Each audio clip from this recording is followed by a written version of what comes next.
Hello everyone, good morning to all. तो स्वागत है आप सभी का फिर से न्यूज़पेपर सेशन में, जहां पर हम डिटेल्ड मैनर में करते हैं न्यूज़पेपर की चर्चा और देखते हैं कि ग्रामर के यूसेज और उनकी एप्लीकेशंस, और साथ ही में देखते हैं कि वोकेबलरी के यूज़। तो चलिए शुरू करते हैं आज का न्यूज़पेपर। तो देखते हैं कि आज हमारी न्यूज़ क्या रहेगी।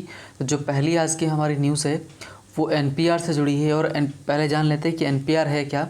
तो एनपीआर एक तरह से सरकार के द्वारा चलाया गया एक प्रोग्राम है, एनपीआर नेशनल पॉपुलेशन रजिस्टर, जिसका मीनिंग क्या है कि नेशनल पॉपुलेशन रजिस्टर, जिसका मतलब ये होता है कि जैसे हर एक चीज़ का रजिस्टर होता है उसी तरह एक देश का रजिस्टर होना चाहिए जिसमें सभी लोग, सारे नागरिक का नाम दर्ज हो, है ना। तो इसके लेकर के इसी को लेकर के सीए और एनआरसी, एनपीआर, यही आपका एनपीआर है। तो कई सारे मुद्दे से जुड़े हुए हैं, काफ़ी चर्चा में रहा पिछले 2 सालों में। तो चलिए देखते हैं। तो बोला गया कि centre likely to allow residents to fill their NPR details online. तो सेंटर ने बोला कि सेंटर ने संभावना जताई, सेंटर लाइकली, संभावना, लाइकली का मतलब संभावना, centre likely to allow residents, को अलाउ करेगा किसको, रेजिडेंट्स को, मतलब जो रहने वाले हैं उनको, किसके लिए, to fill their NPR national population, जो फॉर्म रहेगा रजिस्टर वाला, डिटेल्स वो ऑनलाइन भर सकेंगे, ऐसा सरकार ने बोला है। नो बायोमेट्रिक्स और documents will be collected says home ministry report. Home ministry report का मानना है, उसने माना नहीं, उसने कहा है कि वो कोई भी बायोमेट्रिक डेटा कलेक्ट नहीं करेगी। बायोमेट्रिक का मतलब कि जो आपसे अंगूठे लगवाए जाते हैं या फिर मीन्स और भी कई सारे इम्प्रेशंस आपके लिए जाते हैं, तो वो सब नहीं किया जाएगा, ऐसा बोला है सरकार ने।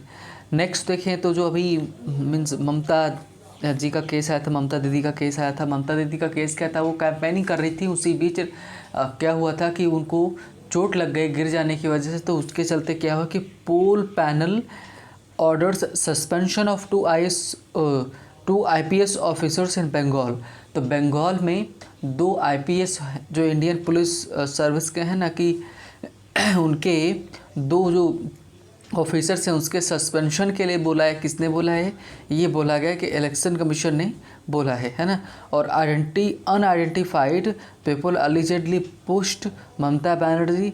तो ममता बनर्जी को किसी ने पुश किया है कि अनआइडेंटिफाइड है ना, कि लोगों ने पुश किया हुआ है। तो सरकार ने मीन्स जो इलेक्शन कमीशन है उसने बोला है कि वो असफल रहे हैं, जो वहाँ का पुलिस थी, जो सुपरिटेंडेंट थे, वो असफल रहे हैं किसको लेकर के, इनको सुरक्षा देने में।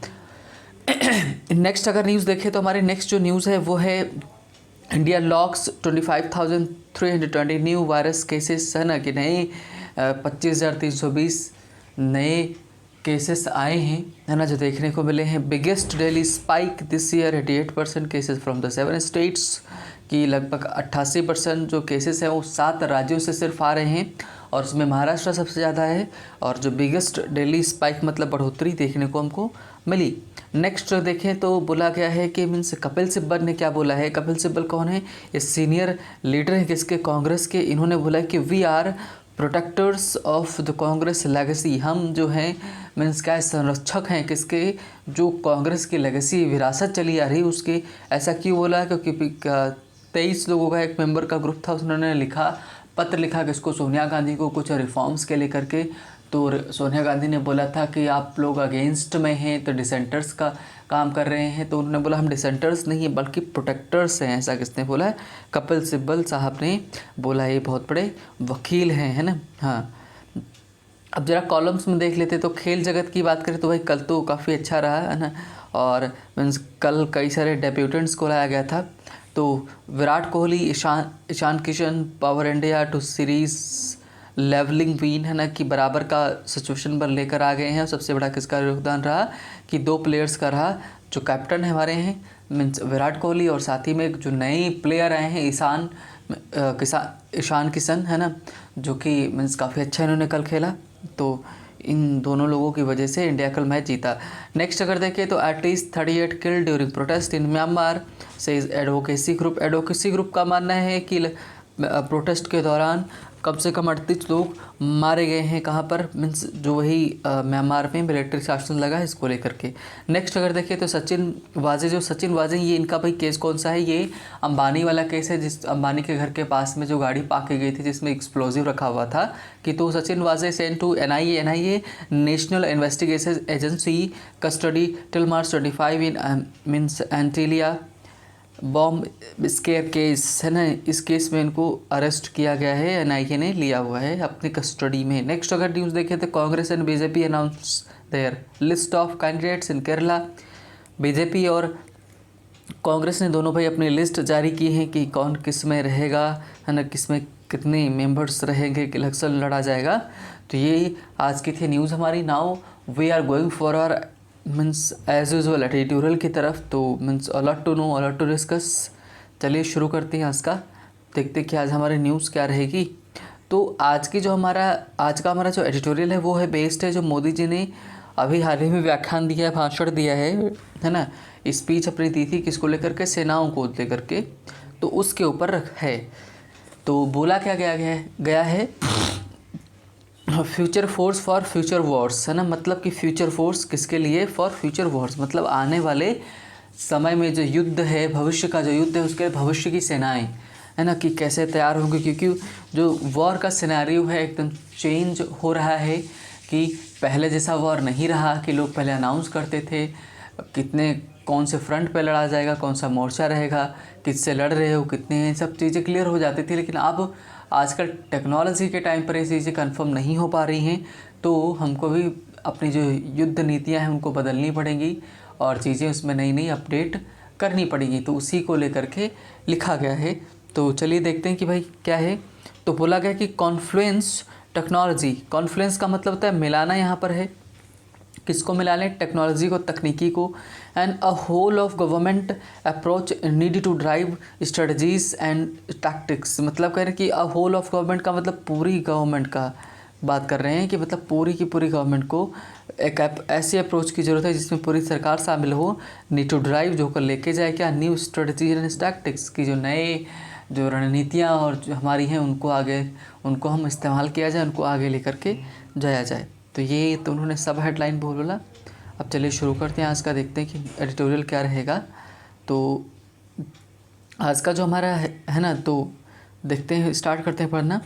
क्या बोला गया, while addressing the country's top military leadership in Gujarat Kevadia recently, Kevadia में ही हमारी स्टैच्यू ऑफ यूनिटी है ना। तो वाइल एड्रेसिंग, वाइल मतलब जब दो काम एक साथ होते हैं तब वाइल का इस्तेमाल किया जाता है, कंजंक्शन का काम करता है ना। तो बताया उन्होंने, while addressing the country's top military leadership in Gujarat Kevadia recently है ना, प्राइम मिनिस्टर नरेंद्र मोदी आज the top commanders to develop the military into future force while taking note of the rapidly changing technological landscape. Landscape का मतलब क्या होता है, परिदृश्य होता है।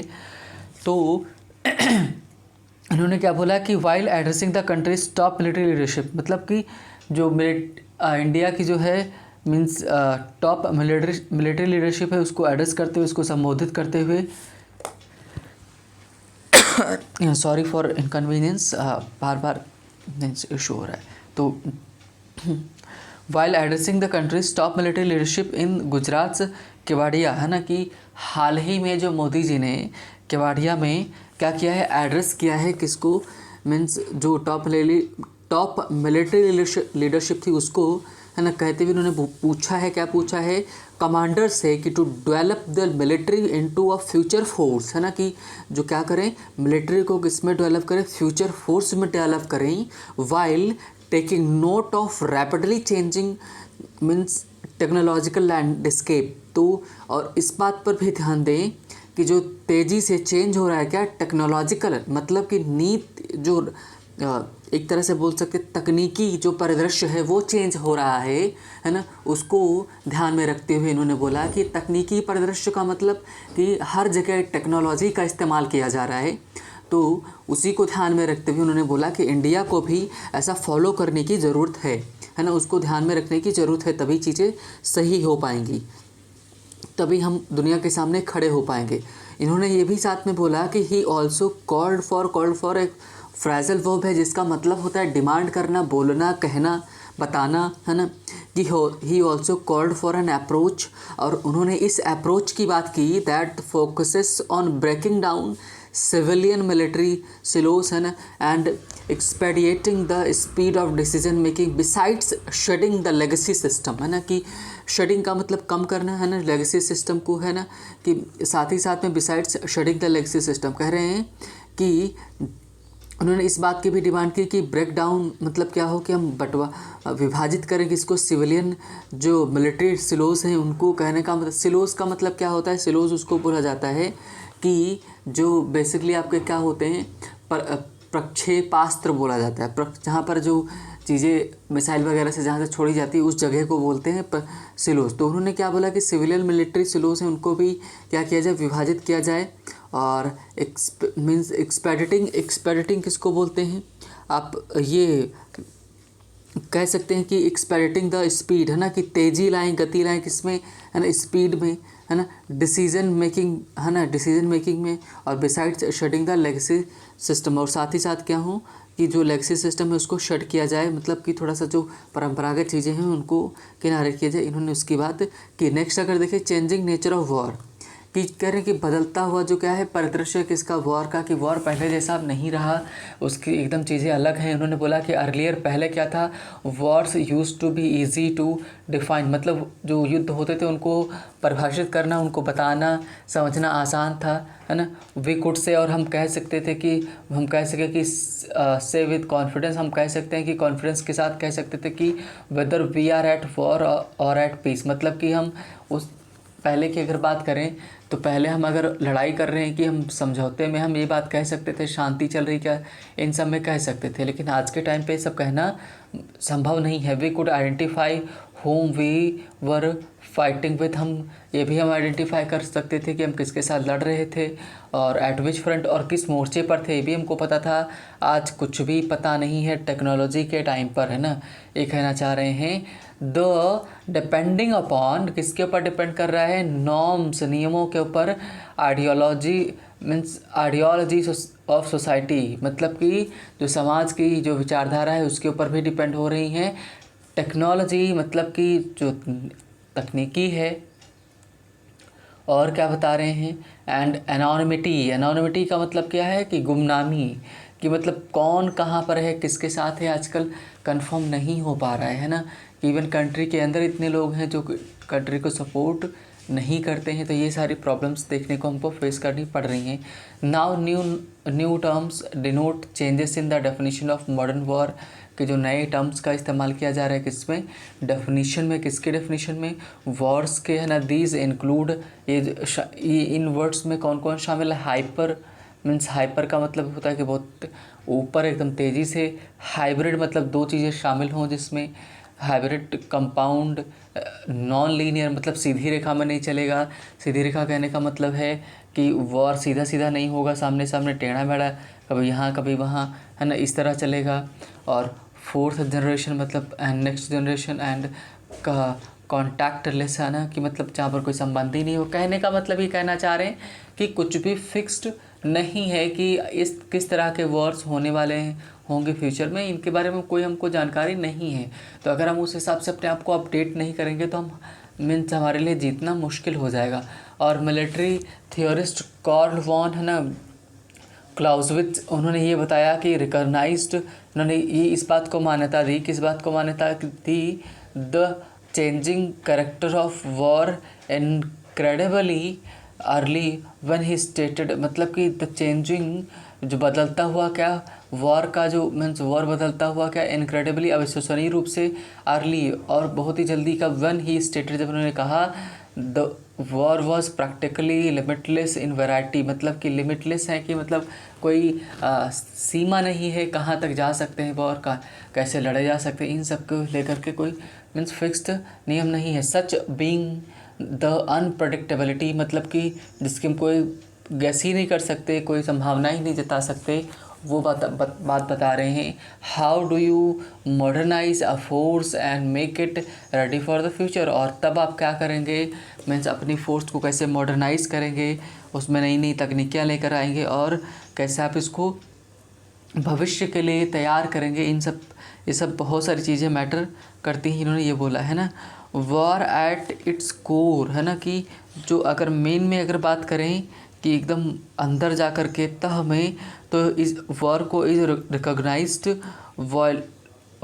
Organised violence, not recognised, organised violence. एक तरह से वॉर जो होता है क्या होता है, एक ऑर्गेनाइज्ड वे में क्या होता है कि वायलेंस होता है, मतलब कि पहले से जानबूझ करके सब चीज़ें की जाती हैं और वेस्ट फॉर पॉलिटिकल पर्पसेस, और किसके लिए, राजनीतिक उद्देश्यों के लिए इसको छेड़ा जाता है। The real purpose is domination, और जो रियल पर्पस है किसका युद्ध का, वो डोमिनेशन है कि कौन किसको डोमिनेट करेगा, कौन किस पे ज़्यादा प्रभुत्व जमा कर सकता है, इसको लेकर के है।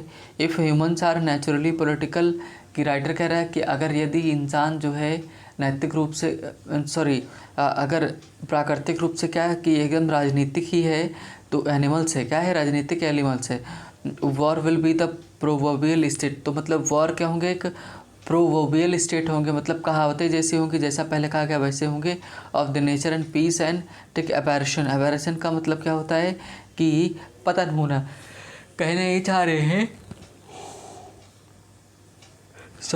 कि जो वॉर है ना वो फिक्स्ड नहीं है कि सिचुएशन उसकी कैसे क्या है, हम उसके बारे में कुछ भी बता नहीं सकते हैं, है ना। तो ये थोड़ा है, आज हम यहीं पर इसको ड्रॉप कर रहे हैं कि just I am not feeling well, है ना, तो इस वजह से थोड़ा सा इशू हो रहा है मुझे पढ़ने में, है ना। तो बाकी मैं बता देता हूँ इसमें क्या है, पूरे के पूरे इन्होंने ये बोला है कि हमको कैसे चीज़ें ऑर्गेनाइज़ करनी, हमको समय के साथ अपनी सेनाओं में कैसे परिवर्तन करना है, क्या क्या लेकर उसमें इनोवेशंस करना है, तकनीकी लेकर के आना है, जिससे क्या हो कि हम खड़े हो सके दुनिया के सामने और सामना कर सके। क्यों? क्योंकि जैसे चाइना और यूएस जैसे कंट्रीज़ क्या हैं कि अपने आप को बहुत ज़्यादा मेंटेन करते हैं, बहुत ज़्यादा पैसा खर्च करते हैं अपने मिलिट्री पे, और मीन्स साथ ही में नए नए वेपन्स का इस्तेमाल किया जाता है, रोबोटिक सिस्टम का इस्तेमाल करते हैं, है ना। और मशीन और इंसान के बीच में संबंध कैसा है उसको इस्टेब्लिश करने की कोशिश करते हैं, है ना। तब चीज़ें क्या होंगी कि चीज़ें सही हो सकती हैं, राइटर ने ये बोला है ना। ये आज के मीन्स एडिटोरियल में, तो ये आज का हमारा एडिटोरियल थोड़ा सा हमने डिस्कस किया कि पूरा डिस्कस नहीं हो पाया है ना, कुछ मीन्स इशू की वजह से।